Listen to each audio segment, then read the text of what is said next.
Hey everyone, welcome back to the 443 Security Simplified. I'm your host, Mark Liberty, and joining me today is Corey Holiday Spirit Knockreiner. It's almost that time. As long as the attackers give us a break. How many more days do you have until you sign off, Corey? 4, including today, although I don't think there's such a thing as sign off in this day and age, but hopefully only sign on occasionally. There you go. Well, on today's episode, we'll go over the newest evolution of the click fix style phishing campaigns. We'll go into a bit of an overview of an oopsie from a popular home improvement store. And then we will dive into React2Shell, a new vulnerability impacting the very popular React framework for JavaScript. But with that, let's go ahead and, react our way in. Yeah. Whatever.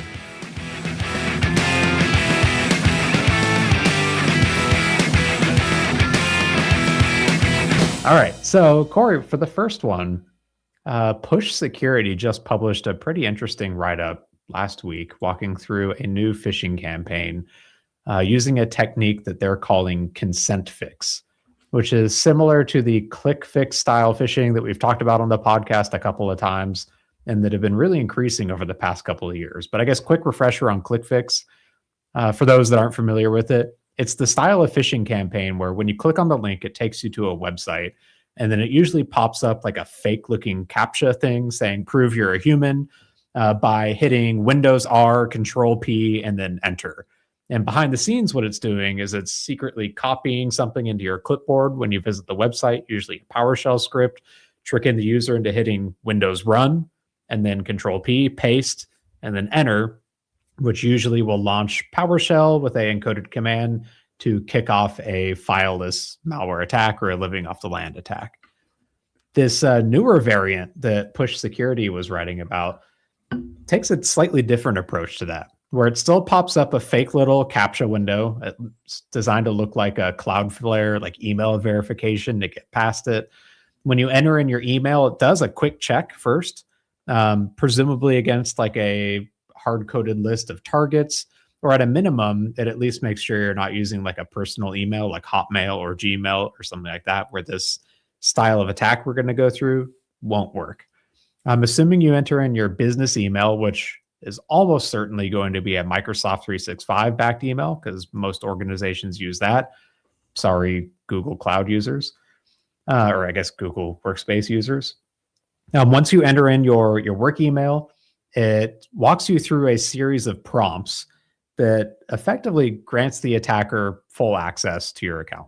So it starts by redirecting you to a legitimate Microsoft login form, where if you're already authenticated, you'll see your username in there. You just hit the tile. Same thing as you would see for any other application that wants to use your Microsoft account. When you click that, it will then do a OAuth consent operation. So when you use a website or an application that gives you the option to sign in with your Microsoft account, it usually uses OAuth behind the scenes to grant a authorization token to give you access to that app.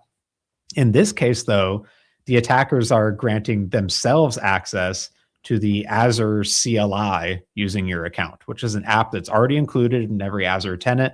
It already has admin consent pre-approved for it. So the user is basically granting that app access for their account. Because the attackers don't know what IP you're going to connect from or anything, they use the OAuth grant flow to go to localhost as the final redirect. So basically at the end of this, you get a little URL that pops up for localhost and then the actual OAuth authentication token. And they prompt you to copy and paste that URL back into the CAPTCHA form to prove that you are not a human, which I guess does prove you're not a human because you fell for this in that case. But it unfortunately gives the access, the Probably right more authorization proves you token. are a human because you fell for this and it Right. took all that. I say the user otherwise, interaction. whatever.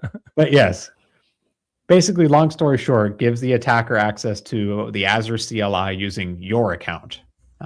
It works without you needing to give them your password or even bypass MFA.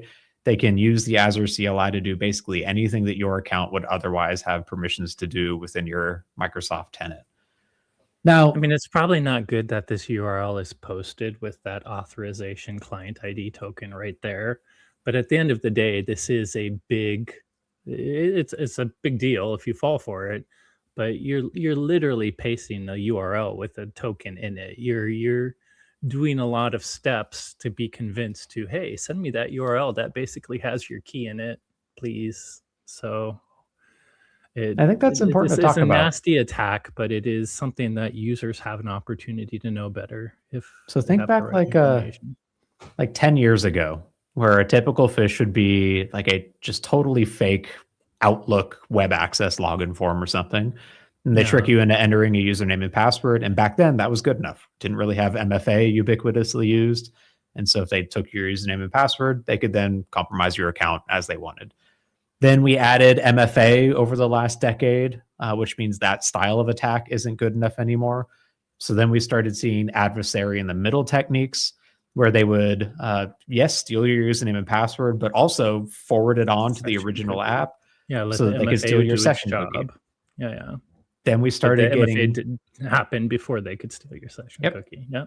Then we started using phishing resistant forms of MFA that were protected against that style of attack. So now they're transitioning to this new wave of attacks where they trick you into running a PowerShell script on your computer or trick you into granting an OAuth authorization. But like you said, like each wave of these requires more and more user interaction in order for it to succeed. And the more a user has to interact, the more chances there are for them to go, wait a minute, this seems a little sketchy, and potentially give it up, and like it would fail for the attacker. So I don't know. So as we start to solve this one, do you think there will be even more interaction they'll have to do? Oh, And are we finally possibly. solving phishing by just making it more difficult No. to actually fall There for will it? be new technical flaw. To me, that what you've described from going from a very technical flaw that they found technical means to leverage to losing some of the ease of the technical means, so having to rely more on user. I think that's a cycle that happens repeatedly as they find new classes of flaws. But at the end of the day, this type of flaw where a user has to interact is always going to exist. I think you and I have said, hey, let's assume a hypothetical that will never happen. Every technical security problem's fixed. You would still be able to hack people, but through users and social engineering, probably a little work. I will say there's a lot of opportunity. Like, I don't know if we showed the screen again, but I played their little video. All of us are probably used to seeing that Cloudflare page. And if I pause it right away, if we're just thinking practical tips, I've seen this page all the time. You've probably seen this page if you're a listener watching the YouTube video. I know Mark has. I probably see it more often when I do a VPN because the Cloudflare is probably noticing some unusual IPs I'm coming from. But I see this all the time, and it's usually a check mark and you're done. Uh, I don't know how often in a legitimate Cloudflare case they ask for your email, but I've Never, never by the way. been okay. That's what I wanted to know because right away, if we're talking practical tips, that check mark is all you do. This asking for an email, bam, that should be enough to let you know this is not normal. So if we're just talking practical tips, I've never seen this action in a legitimate case. But then when it goes the next step to ask for your, work email, I guess that's technically the way OAuth works. There are times a legitimate app will say, please, when maybe companies are using SaaS things to make sure that when you log on to 365, you're using your corporate one and not like there are sometimes times where a login's going to ask you to use your work one when there's enterprise security, but that's a little unusual too. And then finally, pasting a URL. If it's asking you to paste a URL, maybe you're not technical to pay attention to all those parameters. When I was showing, they show you what this URL will look like that you're pasting, and the client ID part is really the bad part, the part you don't want to share. But how many times has a Cloudflare asked you to paste some sort of URL? That's a big no-no. And when you have URLs like this, where the parameter actually is specialized to you and has some information that you're generating as a client, that's a triple no-no. So Yeah. this is bad. But just for the users out there, this should be very easy to catch. And with a little training from non-technical users, I think they can catch it too. So, yeah. It's interesting because I think this one is way less likely to succeed than the normal click fix style attacks we see. Like the click fix ones work because to an untrained user, if you see like a CAPTCHA and it says hit these couple of keystrokes, like we've trained them to spot, like not put in your username and password somewhere, not download a file and run it, but we maybe haven't trained them not to use, keyboard combinations that are Yeah. secretly going to run PowerShell behind the scenes and compromise their machine. Like I can see those At the working. same point, we even talked about on that one how a website asking you to control something, Correct. like that almost never happens. But to your point, at least that seems more benign Yep. to This an one, educated user. this one seems like it shouldn't succeed all that often. It is But interesting though. it is interesting. And the main like defenses for this, you can disable the Azure CLI for like non-administrator accounts if you want to. Can't imagine many folks from marketing would ever need to use it within your Azure tenant, so that might be a good option. And if you go look at Push Security's report on their blog, it's pushsecurity.com/blog/ConsentFix. They give some specific guidance on like search patterns to use in your audit logs to see if anyone has fallen for this one. Mostly looking for unexpected Azure CLI usage. But Interesting. yeah, it is interesting seeing like all these evolutions from social engineering attempts as we get a bit better technical controls and they have to pivot to these other less likely to succeed methods. Yeah. It's interesting. And they do succeed. I mean, we kind of complain about the scams out there. Who's going to fall for the Nigerian prince scam or even the fake police scam? But when you have billions of people, if 0.001% still do it, that's sometimes enough to make money as long as it's sometimes the right people. So it still works. Yeah. I imagine how long until we get a like AI fix style phishing attack where, go copy and paste this into your chat GPT instance that thanks to MCP is connected to all your critical data sources. And this will send it off to me. Yeah. Not looking forward to that sarcastic one. Fun. Hopefully. Although so in that case, it would be a copy paste into chat GPT. Like I don't have a Gartner subscription, so I couldn't read the report, but I saw Gartner released a report warning people to stop using AI browsers immediately. Oh, I might get it for you. Do you think that's old news on the whole image thing that happened to those browsers before? There was some attack that had to do with images. It was a prompt. Yeah, I remember a prompt injection one. Yeah, attack that happened. But imagine if your web browser and just talking about that now. Yeah. But I'll find the report and we'll find out later. Well, Gartner's never late about anything, Corey, so that clearly couldn't be the case. But I could imagine a not too distant future where we're all using AI powered browsers that are just automatically running LLMs on everything we do. And you visit a fake CAPTCHA and hidden behind the scenes as a prompt injection. I feel bad for SEO people because we're kind of even though we're not all using browsers, I assume many people are like me and your default page is Google. And whether you're using a browser or not, the response that comes up right away is Gemini's response on the top first. And I got to say, more often than not, I'm looking at that before even considering any links. So whether we install the AI browser or it just becomes that every search function of any browser is, attached to Claude or Gemini or whatever, it's coming. Yeah. We're probably a year away from AI being a core function of browsers, whether we call them AI browsers or not. Yeah. If not even a year, I bet. Yeah, you're probably right. Anyways, so moving on. Next story, bit of a short one. So this popped up in my feed and it just ticked off a few like alarm bells around different security practices that I think are worth discussing. So not to do disclosure or even response for that matter. Yep. So TechCrunch published an article this last week after a security researcher, was it Ben Zimmerman, I think was the name? Yeah. Reached out to them in frustration after trying and failing to report some leaked credentials to HomeDepot. Basically, they found a GitHub access token, probably exposed in a public GitHub repository, that for a Home Depot software engineer that had access to a whole bunch of different things. So first off, a whole bunch of GitHub repositories from their cloud infrastructure, their order fulfillment, inventory management systems, even their like development pipeline itself. It had been exposed since at least early 2024 and granted read-write access to all of those systems. They tried reaching out to Home Depot over their email. They didn't have a public vulnerability disclosure like page or policy listed anywhere. They tried messaging the CISO for Home Depot over LinkedIn. By the way, that one was interesting to now, unlike Home Depot, we're already getting to what should be done better is we have an official disclosure policy. We have a PSERT page, we have instructions how to disclose things to us that and we respond pretty quickly to that. It's very automated, so we're going to respond to you. But I was thinking in the worst case situation, I'm a I have a LinkedIn. I almost never look at it. I've had this job for 26 years. I get lots of people reach out, and maybe once a month I'll go and accept the people I know.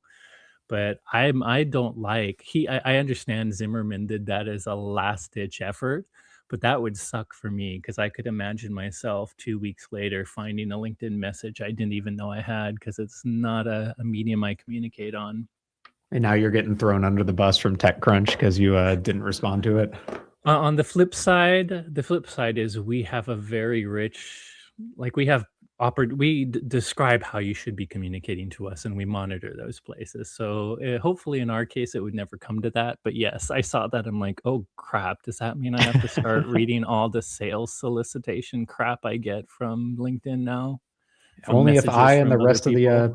PSERT team stop responding to the emails we do get. Which won't happen. So I guess I don't have to worry about it. Yep. But you've heard us, So I mean, already you know where we're going with best practices. This isn't the best way to have a security response infrastructure for this organization. no, it's not. And so after failing to like get a hold of them, the researcher went to TechCrunch, and TechCrunch reached out to them and for comment in preparation for this article. They got what appeared to be like an automated acknowledgement, but no reply.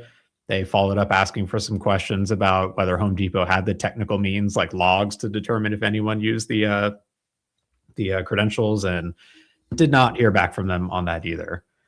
But so a couple of like things to talk about on this. And first is the one we've already been chatting about, the whole vulnerability reporting. Like that in this year, 2025, which it still is, that feels like a minimum thing a company should do at this point. Bare minimum, yeah. Like So there's you need to have a page. I mean, what is the RFC? There's even like you at the very the least you security have text security file at you can your have on domain. Yeah, yeah, and your the website on too. maybe on DNS too. It's a bare minimum. But why, if you're wondering why are we trying to hammer any or we're a vendor. We know the other side of disclosure too is even when we have full transparency, sometimes we have to go through an investigation process. But think about the other end. Now that like Home Depot might say after they didn't really respond to TechCrunch either, people have done work, the token is no longer exposed online and they fixed it quietly without saying anything about it. But that is kind of the problem. It's not that they didn't fix it when TechCrunch reached out, it's that how do we know if customers were exposed in the year it was there and that we know it was there? How do we know if a customer like all of that is natural questions that the community needs to know, not to get in Home Depot's business and poke at an issue that Home Depot doesn't want to, but just for their own freaking safety. You know, if I can get into the GitHub and all the source code, is that attached to a payment app somewhere? Is that source code access mean suddenly some hacker gained all the credit card details and private information of those particular folks? Let alone, like you say, just the logs of if that this token key was used by someone that they don't know. It's all very basic information that is, you know, disclosure isn't just fixing it and hopefully telling the world you fixed it. It's trying to inform your customers of any implications of this. And that's what I'm surprised Home Depot, you know, shame on them for not having a good place for the researcher to find it. But the good guy researcher eventually found out how to get it to them. So they fixed it. but it's more like, okay, now that we know about it and you even have a press organization asking you, you should maybe say something to confirm with your customers they're okay. Yeah. That, and then the second piece is like secrets in repositories still seem to be a problem Oh, in yeah, yeah. 2025. So Where so you're saying if the token key was used and people got access to source, there's probably a bazillion other secrets in all of those repositories, and was it GitHub that all of those could that have been could have also compromised. And disclosed? yep. Yeah. I mean, just think of like when Shai Hulud 3.0 rears its ugly head. Like there's already this secret that it could have compromised and anything else in there too. Yeah, it's So yeah, not ideal for them. And like the main takeaways are like if you are a software vendor or a services vendor, you should have a way to report vulnerabilities that's clear because you want to be receiving those versus getting a TechCrunch article published a month later after people can't get a hold of you. and if people are I guess this you never know who at the company got it, but you really should respond to these research. Like even if you're in accounting or legal and you get one of these, contact the CISO and maybe say something to the person. I there's no benefit to a company for ignoring this report or for not replying. Instead, there's only upside in the community seeing you at least take them seriously. So honestly, it's this kind of action that remember you probably don't. You were probably still going to high school when I was a boring little network security analyst for the live security team. Trustworthy computing didn't exist. This was why people did full disclosure with no warning to Microsoft, because when they did try to disclose, Microsoft ignored it completely. This Yep. is why trustworthy computing was made, and Microsoft does at least way better than it did back then, regardless of its status now. And it's if you're a company that does this, researchers will pull out the big guns, and you don't want that. Well, maybe it doesn't matter for Home Depot in this case, but this is also where like the regulatory landscape is going too, especially in Europe. It's like NIS2 on the cloud side and then Cyber Resilience Act on the software and hardware side. Both mandate any company that operates or has customers in Europe to have a public disclosure policy and a easy way for people to figure out how to report issues to you. Yep. And I imagine whenever the US decides to wake up to cybersecurity regulations, that'll probably be something very similar here as well too. And the reality is, you're talking about government US. The private companies in US will probably wake up right away because most of them have European customers in some way. So just like GDPR, which technically wasn't one of the US laws, most, not most, but a ton of US companies comply with that. We're definitely losing to European regulation as a country ourselves, but European regulation has enough teeth for US companies that I think it's a concern of many of the organizations here. Yep. Agreed. I just checked. Home Depot does not have any stores in Europe though, so maybe they'll get off scot-free in the future. Ah, good point. Yep. Anyways, moving on to the last story. So earlier this month, Meta patched a 10 out of 10 critical remote code execution vulnerability in the very popular React framework. This vulnerability has been given the name, what's that? I was just thinking, I forgot that that's technically Meta.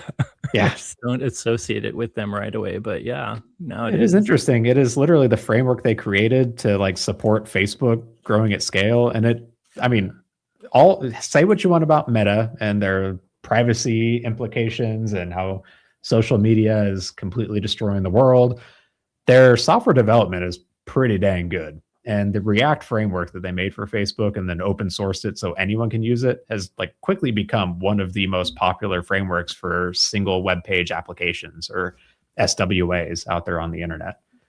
It competes with the likes of like Angular, which is another really popular JavaScript based framework. But React has totally taken off. There's frameworks built off of React 2, like Next.js, which is a really popular application framework. So it's widely used across the internet. And unfortunately, there was a deserialization vulnerability in it that they just patched called React2Shell. It's getting its name kind of similar to the Log4Shell vulnerability Yeah. that we had That a was couple years patched. I ago don't now. recall us maybe we talked a little about it, but that was actually patched earlier this month. So Yep. before what we're talking about today, they actually released something on the vulnerability itself too, right? Yeah, correct. So shortly after the disclosure, though, public proof of concept started popping up, and multiple sources started reporting active exploits in the wild. Wiz put out this Wise, I think it's Wiz, put out this really Anyway, interesting deep dive article with their own analysis into the campaign that are exploiting the vulnerability too. They walk through a couple of specific threat actors. There's one targeting Next.js, which is a application framework built off of the React framework that's specifically going after instances of that running in Kubernetes. So dumping environment variables to send back to the attacker from those systems. They had a campaign targeting cloud developer credential theft, going and dumping package.json data, cloud auth tokens, and environment files. They had a campaign deploying crypto miners, so dropping XM rig variants that even like kill off other competing crypto miners and other processes on the system. And then they had one campaign that deployed a fully featured backdoor to retain access to the system that it compromised. So they walked through what they said, basically this meaningful escalation from smash and grab crypto mining to long-term access and operator-driven post-exploitation inside of cloud workloads. Now, the vulnerability is pretty technical, but at the face of it, it's a common type of deserialization issue where you're taking serialized data, think like a JSON formatted data, and then deserializing it back into an object, in this case, a JavaScript object. And when it's done safely, you can take data and build like an array or a dictionary or a string or even a more complex data object, like a whole class, depending on the type of programming language.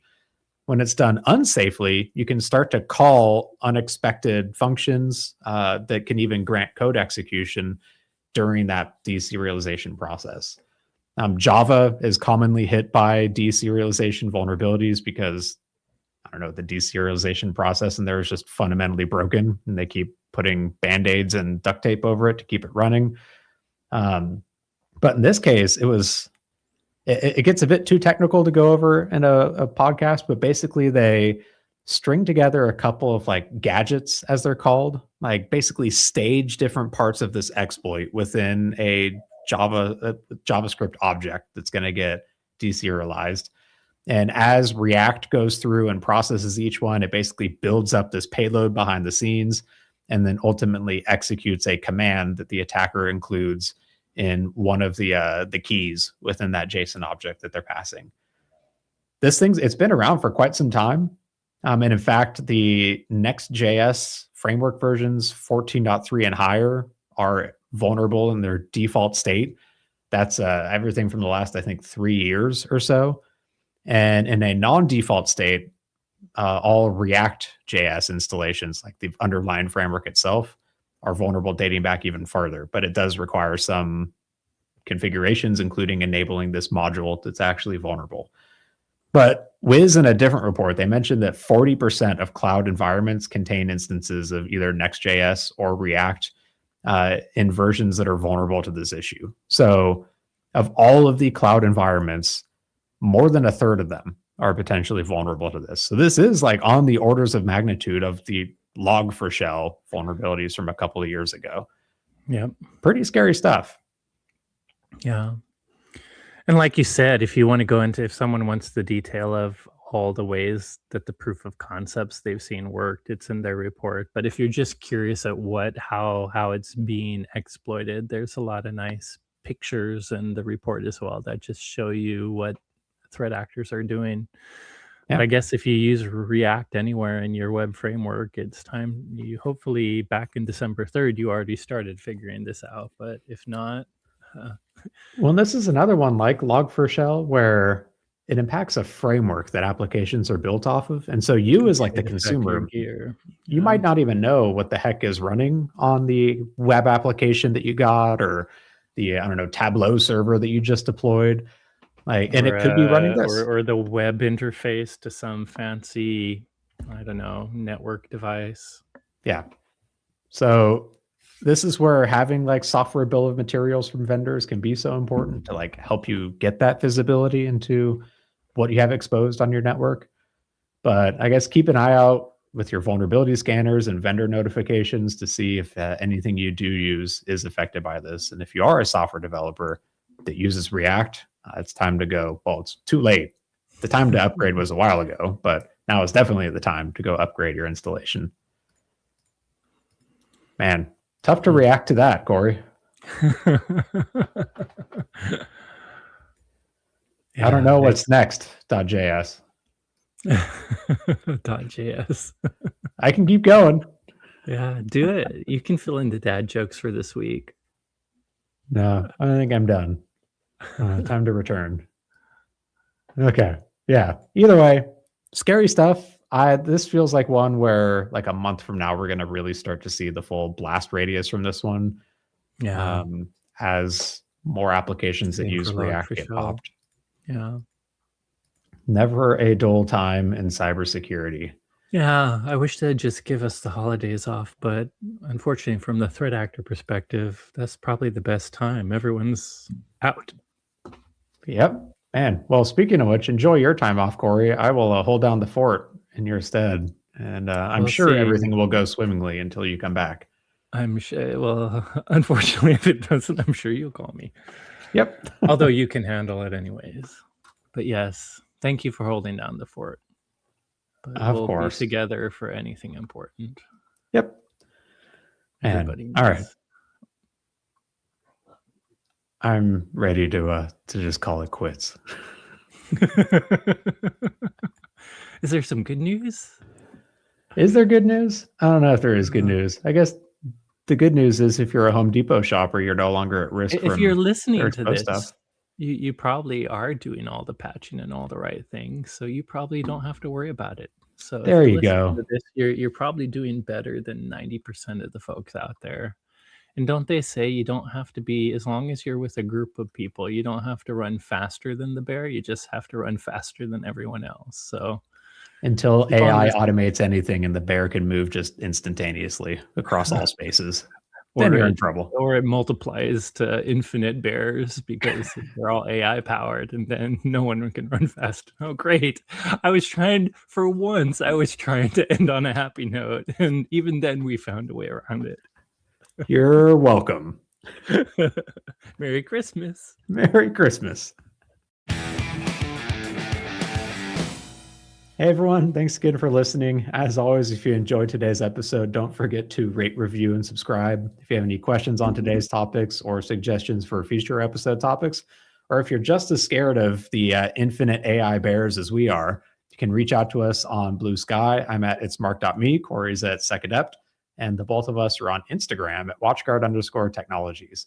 Thanks again for listening, and you will hear from us, well, at least me, sometime next week. See you.